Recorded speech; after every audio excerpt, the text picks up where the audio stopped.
Ah, the South Carolina 5th Congressional District, home of a giant peach vagina, middle-class racism, and Frank, bring me that sweet 15-year-old ass Underwood. Actually, I think it's fitting that my congressional district is represented in fiction by an authoritarian, power-hungry tyrant. Because that's exactly who represents us. Wait, that's who used to represent us. Now we're represented by an authoritarian, money-hungry tyrant. I have a problem with Ralph Norman. Several days ago in the mail, I received this, Ralph Norman's congressional newsletter. And this thing filled me with so much partisan fury that I felt the need to make this video addressed to you, Ralph. So let's start. Passed over 500 bills during President Trump's first 10 months. Okay, you know what? Good tactic, Ralph. Start with a fact. The Republican Party has had a lot of trouble with those recently. But still, why is this on the top of a list of accomplishments for a congressman? I mean, that's like a high schooler bragging to his friends, dude, I went to 9 months of school this year. And let us not gloss over that big stinking Donald Trump name drop right there. It's the most transparent thing about it. During Trump's first 10 months. Who do you think you're fooling, Ralph? Trump was inaugurated in January of 2017. You weren't even elected until June. Passed to repeal and replace Obamacare in the House. Oh, man. What a hero. What inspiration you must fill an American with. A local politician standing up to the tyranny of oppressive government by voting to take health insurance away from millions of people who can't afford it. Oh my God! This isn't something to be proud of, Ralph. This is something you're going to want to cover up in 10 years, like it's the Iraq War vote.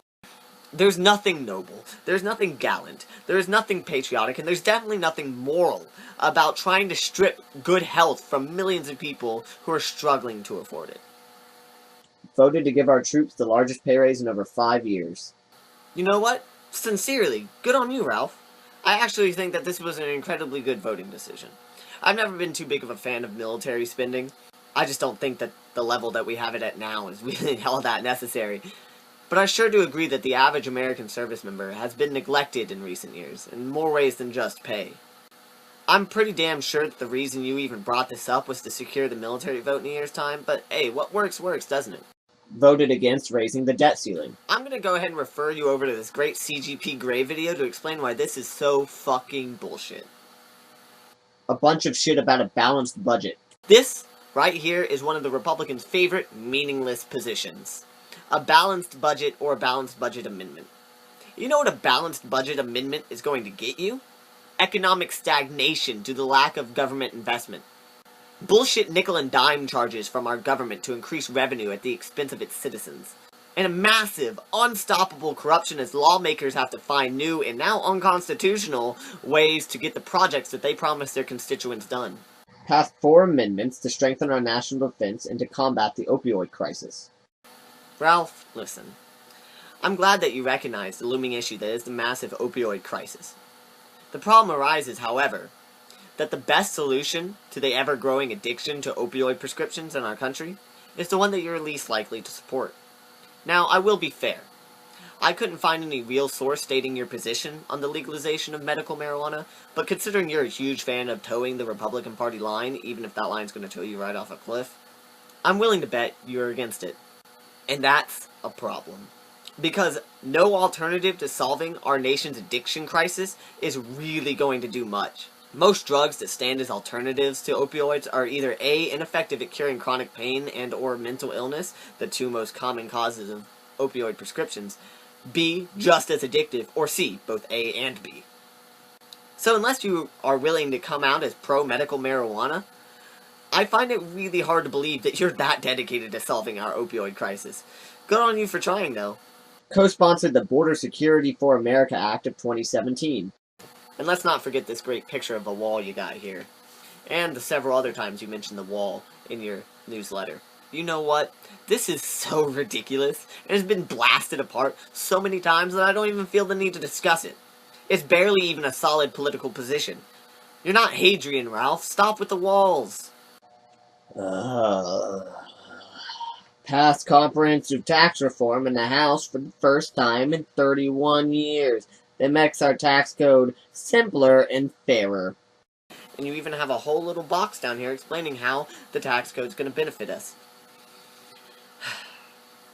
Now you just got me mad, Ralph. You've betrayed me, you've betrayed your constituents, and frankly, you've betrayed America. This godforsaken trash heap of a tax bill is an absolute disgrace. Frankly, Ralph, your support for this abomination reveals a lot about your true intentions in office. The GOP tax bill is an unadulterated handout to the wealthiest of Americans and wholly screws over the rest. The progressive tax system that was created purposely to evenly spread the burden of tax to those who can handle that burden has seemed to be thrown out like yesterday's jam. Ralph, you claim that the system is now simpler and fairer? But I'm sorry, that's just a blatant lie. Simpler? Hell no. Cutting the number of tax brackets from 7 to 3 does not make taxes simpler. The bill doesn't actually eliminate any loopholes that matter, you know, the ones that giant corporations and billionaires use, or complicated filing, or anything else that actually causes tax confusion.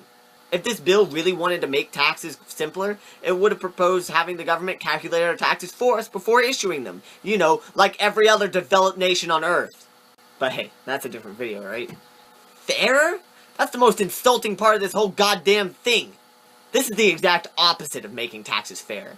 This is destroying the foundations in which fair taxation has been established in this country. The burden of tax in the United States has now been dramatically shifted to the lower classes. The poorest and working classes of America must now pay their highest share of taxes in history. While the minute amount of billionaires that have come to control our government are receiving unbelievable breaks and handouts, allowing them to further hoard more wealth and line their own pockets at the expense of the trodden on, the poor, the starving, and those who must work an honest living to survive. You're a traitor to the middle and working classes, Ralph Norman, and that won't go unaddressed. Alexis Frank for Congress 2018. I'm sorry, that got a little bit much there at the end. I apologize. Co-sponsored the Law Enforcement Mental Health and Wellness Act of 2017.